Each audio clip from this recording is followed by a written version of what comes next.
Добар ден, драги ученици! На денешниот час по македонски јазик ќе обработуваме приказната Трите мечки. Да ја слушнеме. Имаше еднаш 3 мечки. Една голема мечка, таткото мечок, една ни голема, ни мала мечка, мајката мечка, и едно убаво малечко мече, детето. Тие живееја сите заедно во една мечкина куќичка во гората. Во куќичката имаше 3 столови. Еден голем и широк стол за таткото мечок, еден стол ни голем ни мал за мајката мечка и едно убаво малечко столче за детето мече. Таму во куќичката имаше и 3 кревети. Еден голем и широк кревет за таткото мечок, еден кревет ни голем ни мал за мајката мечка и едно мало и убаво креветче за детето мече. Едно утро мајката мечка направи чорбичка за појадок. Таа наполни една голема и длабока чинија за таткото мечок, една чинија ни голема ни мала за мајката мечка и едно малечко убаво чинивче за малото мече. Но чорбичката беше многу топла за да се јаде веднаш и 3 мечиња излегоа на прошетка во шумата. Тоа утро едно малечко девојче со златна косичка се шеташе во шумата. Тоа дојде до куќата на 3 мечки. Драги ученици, што мислите дека се случило потоа во приказната? Дали мислите дека нешто се случило со златокосото девојче? Дали може би тоа влегло во куќичката или може би не? Што мислите?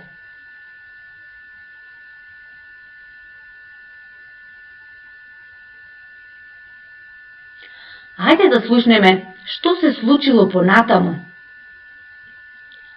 Девојчето чукна на вратата на 3 мечки. Чук, чук, чук. Никој не одговори. Тоа виде дека во куќичката нема никој и таа си влезе сама. Девојчето виде 3 столови. Бидејќи беше уморна, сакаше да седне. Големиот стол беше многу тврд. Столот што беше ни голем ни мал беше многу мек, а малото столче беше токму како што треба. Но кога девојчето со златна косичка седна на него, тоа се скрши на парчиња. На масата девојчето со златна косичка ја виде чорбичката. Тоа беше и гладно и жедно. Во големата чинија чорбичката беше многу топла. Во чинијата ни мала, ни голема, чорбичката беше скоро студена. А во убавото малечко чинивче, таа беше токму како што треба. Тогаш девојчето ја изеде целата. Потоа, девојчето со златна косичка влезе во другата соба. Таму виде 3 кревети. Нему му се спиеше и тоа го пофати големиот и широк кревет, а тој беше многу тврд. Креветот што беше ни голем, ни мал, беше многу мек. Но убавото креветче малечко беше токму како што треба. Тогаш девојчето со златна косичка легна, ги затвори своите очиња и заспа. Што мислите? Што се случило понатаму во приказната?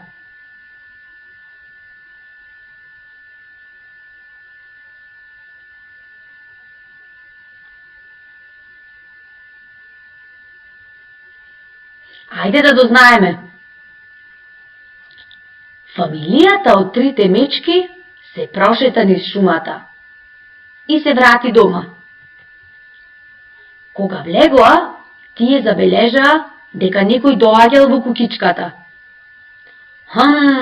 Рече таткото мечок, со својот дебел и силен глас. Некој седел на мојот стол. Да, рече мајката мечка со својот глас, ни силен, ни слаб. Некој седел и на мојот стол. О, рече малото мече со своето малечко и слабо гласче. Некој седел на моето столче и го искршил на парчиња. Потоа, тие погледнале на масата. Некој јадел од мојата чинија, рекол таткото мечок. Да, и од мојата исто, рече мајката мечка. А мојата е сосема изедена, рече малото мече. Тогаш трите мечки тргнаа на спиење. Влегоа во својата соба и таткото мечок со својот голем и силен глас рекол: некој легнувал на мојот кревет. Некој легнувал и на мојот кревет, рекла мајката мечка со својот глас, ни силен, ни слаб. О, извикало малото мече со своето тивко гласче. Некој легнувал на мојот кревет и во него сега спие. Во тој момент девојчето со златна косичка се разбудило и многу се исплашило. Тоа скокнало низ прозорецот и силно се затрчало кон својата куќичка. Трите мечки долго го гледале од прозорецот и повеќе никогаш не го виделе во својата куќичка во шумата. Никогаш повеќе. Драги ученици, дали ви се допадна оваа приказна?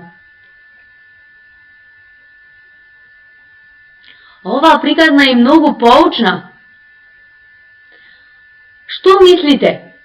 Каде погрешило златокосото девојче?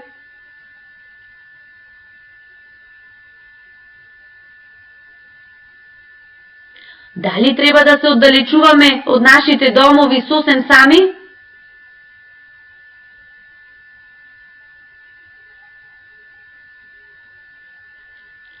На што не научи оваа приказна?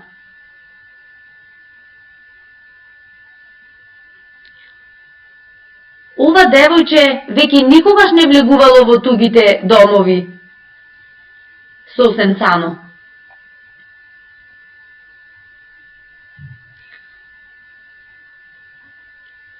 Мечињата среќно си живееле, а девојчето повеќе никогаш само не одело никаде без дозвола на нејзините родители.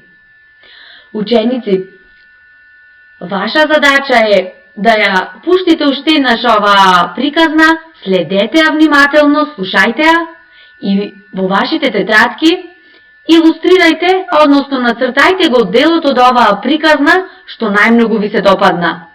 И запомнете, никаде не одете сами без дозвола на вашите родители. Ви благодарам што го следевте мојот час. Пријатно!